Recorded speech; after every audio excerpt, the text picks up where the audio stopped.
Hello, and welcome to this presentation of the MELO 3D History team. Our team consists of Professor Michael Witkin, Michelle Cassidy, and myself, Frank Gelderman. Since joining the MELO 3D project, we have been working to integrate online technologies into history survey classes at the University of Michigan. We have started with History 373, the history of the American West, which was taught by Professor Witkin during the fall of 2011. Our goal for this class was to move away from a pedagogy in which the course pack provides students with historical content, and in the weekly lectures the professor would simply provide additional content by lecturing. Instead, we wanted to create a curriculum in which the inclusion of online materials could make the class more interactive, by integrating transferable skills into both student self-study as well as the weekly class meetings. These transferable skills consisted mostly of analyzing, interpreting, and thinking across different primary sources. In other words, the purpose was to use online learning objects to make students do more of the intellectual work themselves.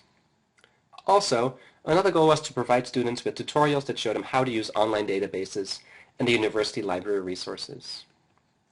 So we took an existing course syllabus, imported the content to the online collaborative learning tool PBWorks, and built an interactive syllabus around it. As you can see here, on the home page, we would provide all the information that you would typically see on a syllabus: contact information, course policies, class assignments, and the like. On the right here, we would provide students with the weekly readings.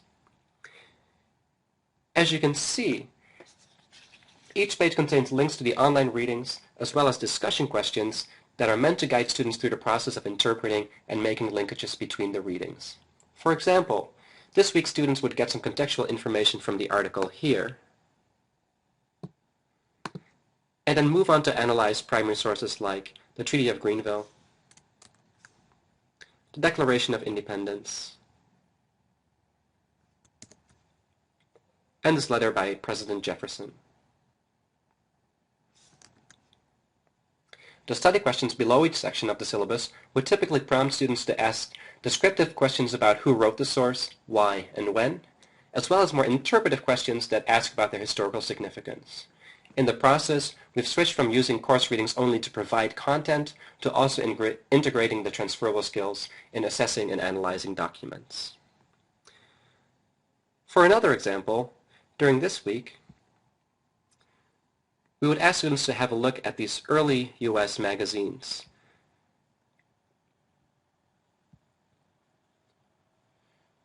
This shows them a letter correspondence in which early U.S. intellectuals were trying to figure out a way to account for the findings of Indian burial sites along the Kentucky and Ohio River.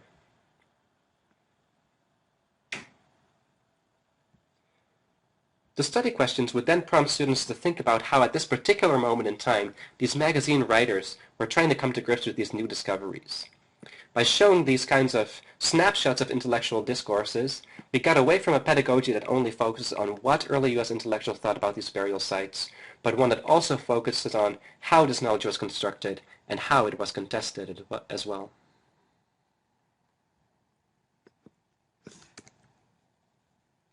Second, as you can see here, we've also provided students with some tools for learning how to use online resources and the university's library catalog.